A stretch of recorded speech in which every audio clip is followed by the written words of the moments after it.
दोस्तों नमस्कार। मेरा नाम है परवीन शर्मा और आप देख रहे हैं परवीन शर्मा एडवाइस चैनल।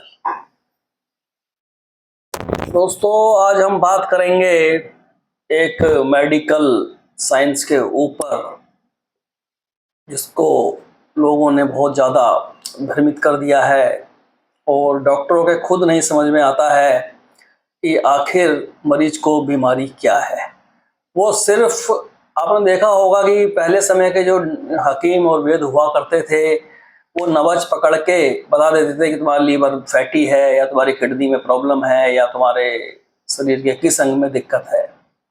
परंतु आज के जो डॉक्टर हैं वो तो ढंग से मरीज को देखते भी नहीं हैं। बस तुम्हारा नंबर आएगा और नंबर आते ही पूरी बात आपको सुनेंगे भी नहीं, उससे पहले वो आपकी दवाई को लिख देंगे और पर्चा आपको थमा देंगे। ये सभी डॉक्टरों की बात मैं नहीं कर रहा हूँ, कुछ डॉक्टर का भी ढंग से देखते हैं, परंतु 90% डॉक्टर्स ऐसे ही हो चुके हैं दोस्तों। और वो डॉक्टर जो खासकर प्राइवेट कॉलेजों से पढ़कर आ रहे हैं और डॉक्टर बन रहे हैं।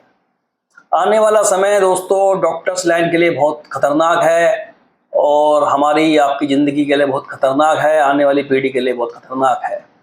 उसका कारण ये है क्योंकि जो अब डॉक्टर्स बन के आ रहे हैं या किसी भी वो मेडिकल कॉलेज में पढ़ाई कर रहे हैं तो दोस्तों उनको आता जाता कुछ नहीं है। उनको डिग्री तो मिल जाती है परंतु डॉक्टरी का काम सिर्फ और सिर्फ डिग्री मिलने से नहीं होता है। दिमाग के अंदर वो सारे गुण होने चाहिए जो एक डॉक्टर के अंदर होते हैं। जब डॉक्टर को इलाज करना ही नहीं आएगा, वो सही तरीके से बीमारी पकड़ ही नहीं पाएगा, तो इलाज मरीज का कैसे होगा ये मुझे बताओ। बहुत ही टफ काम होने वाला है आने वाले समय में। पुराने डॉक्टर जो हैं आज भी हैं, जो जिनके ऊपर प्रैक्टिस करते काफ़ी समय हो गया है, उनको बहुत अच्छी नॉलेज भी है, सब कुछ है। जो अब नए डॉक्टर्स आ रहे हैं इनसे अपना इलाज बहुत सोच समझ कर कराएं। कोशिश ये करें जो डॉक्टर्स पुराने हैं जिनको एक्सपीरियंस है उनके पास ही जाकर अपना इलाज कराएं। नए डॉक्टर से हमेशा बचें। जिसने अभी नया क्लिनिक खोला है या कोई नया डॉक्टर किसी हॉस्पिटल में भी MBBS करके MD करके आके बैठा है, उससे दवाई लेने से बचें। उसकी कम से कम डिग्रियां देख लें, पता कर लें, कोई शर्म नहीं है। पूछ लो लोगों से, भैया बताओ आपको प्रैक्टिस करते कितना समय हो गया। तो हॉस्पिटल वाले क्या करते हैं, जो अभी नए नए प्राइवेट कॉलेजों से पढ़ के आए हैं लड़के, उनको रख लेते हैं और कम सैलरी पर उनको मिल जाते हैं और उनको भी अपना थोड़ा कैरियर बनाना होता है, अपना नाम करना होता है, तो किसी बड़े हॉस्पिटल में जाके वो जॉब कर लेते हैं और वहाँ बैठ जाते हैं। और फिर सिलसिला शुरू होता है, 500-600 रुपये का पर्चा बनता है आपका और वहाँ एक डिग्री लिख दी जाती बड़ी बड़ी कि ये नाम है MBBS MD। अब वो रियल में वो है भी उस योग या नहीं, या सिर्फ पैसा दे करके किसी प्राइवेट स्कूल से कॉलेज से डिग्री लेकर आकर बैठ गए हैं। क्योंकि आज की डेट में आपको जान के आश्चर्य होगा कि जितने भी ये प्राइवेट मेडिकल कॉलेज हैं जहाँ इनकी पढ़ाई हो रही है, वहाँ आधे से ज़्यादा डॉक्टर ड्रग्स का नशा कर रहे हैं। ड्रग्स का दोस्तों सिर्फ 10% डॉक्टर्स ऐसे हैं वहाँ जो सही तरीके से अपनी पढ़ाई कर रहे हैं और जो वास्तव में डॉक्टर बनने गए हैं।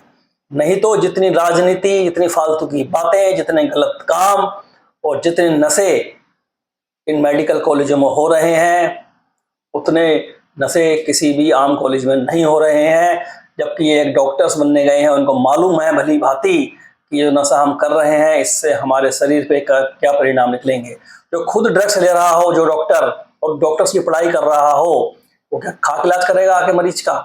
तो दोस्तों आपकी ज़िंदगी आने वाले समय में बहुत खतरे में है। हमारी जो आने वाली जनरेशन है, आने वाली पीढ़ी है, ऐसे डॉक्टर से दवाई लेगी तो 100% उनकी ज़िंदगी खतरे में पड़ेगी।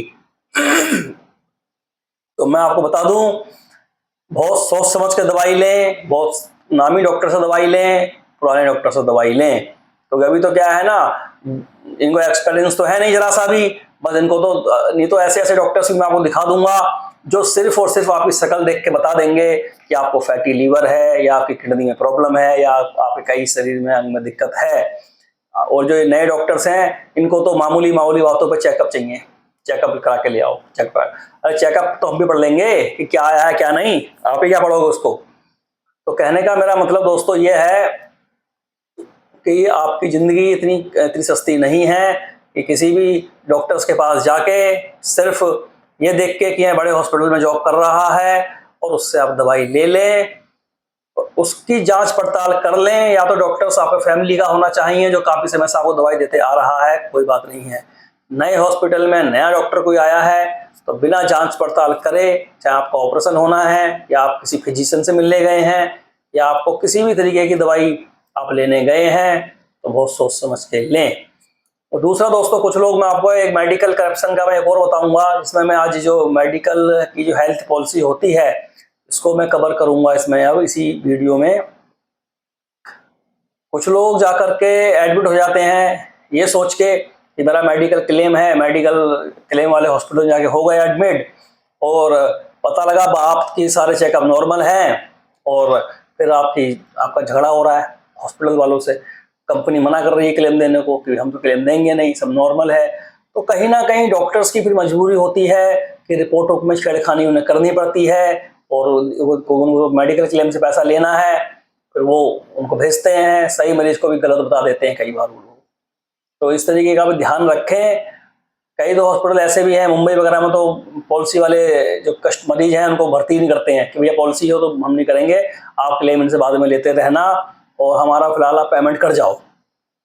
इस तरीके की समस्याएं भी अब आना शुरू हो गई हैं हेल्थ पॉलिसियों से। क्योंकि कहीं कंपनियां भी कहीं ना कहीं सही हैं कि इस तरीके के गलत सिस्टम बन गए तो उसमें जो सही आदमी है जो वास्तव में ही प्रॉब्लम में है तो कई बार उसका काम लटक जाता है। तो मेरा इन कंपनियों से कहना है कि जो सही व्यक्ति है जो वास्तव में बीमार है, जिसके संग वास्तव में ही प्रॉब्लम है, उसका कम से कम काम ना लटकाएं, उसका काम करें। रियल बात तो आप भी पहचान ही लोगे वास्तव में ही बीमार है या नहीं है। और सबसे बड़ी दिक्कत यह है जो इन इंश्योरेंस कंपनियों के पास डॉक्टर्स हैं इनके टच में, वो उतने हाई फाई डॉक्टर नहीं है, उतने जानकारी वाले डॉक्टर नहीं है। तो ये अपने पास एक अच्छे डॉक्टर्स रखें, उनकी रिपोर्ट को मान्य करें और उनको जो ट्रीटमेंट का पैसा है उनका जो पॉलिसी में आपने लिखा है, लिख कर दिया है, उसको तत्काल हॉस्पिटल को ट्रांसफ़र करें ताकि हॉस्पिटल वाले को भी दिक्कत ना आए इलाज करने में मरीज का। तो बहुत सारी दिक्कतें हैं, हार्ट के पेशेंटों के संग दिक्कतें चल रही हैं, किसी को ईसीजी गलत आ गया, कई डॉक्टर्स ऐसे हैं जिनको ईसीजी तक पढ़ना नहीं आता। बताओ ईसीजी की जानकारी भी उनको नहीं है, वो नहीं पढ़ पा रहे हैं सही तरीके से उसमें क्या लिखा है क्या नहीं है। अरे ईसीजी नॉर्मल भी आ गया तो डॉक्टर को ये अपने दिमाग से, अपने विवेक से कम सोचकर देखना चाहिए कि वास्तव में इसको पेशेंट को हार्ट अटैक आया है या नहीं। डॉक्टर्स तो वो होता है ना तो सिम्टम देखकर भी आपको बता दे, चेकअप करके तो सभी बता देंगे, फिर तो एक आम आदमी बता देगा। तो दोस्तों आप ये ना समझें कि आपको हार्ट अटैक आया और आपका ईसीजी नॉर्मल आ गया या इको नॉर्मल आ गया, रिपोर्ट नॉर्मल आ सकती है एक बार को, और हो सकता हो रियल में हार्ट अटैक आया हो। तो 1 या 2 बार 2 चेकअप जरूर करा लें, डॉक्टर्स चेंज करके देख लें, क्योंकि सिर्फ और सिर्फ रिपोर्ट पे ही भरोसा नहीं करा जा सकता, कुछ चीज़ों में तजुर्बा भी काम आता है।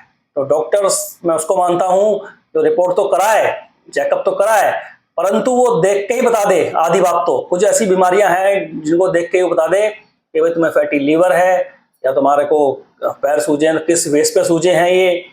तो इस तरीके के डॉक्टर्स हैं हमारे पास, अभी भी हैं हमारे देश के अंदर, बहुत सारे हैं।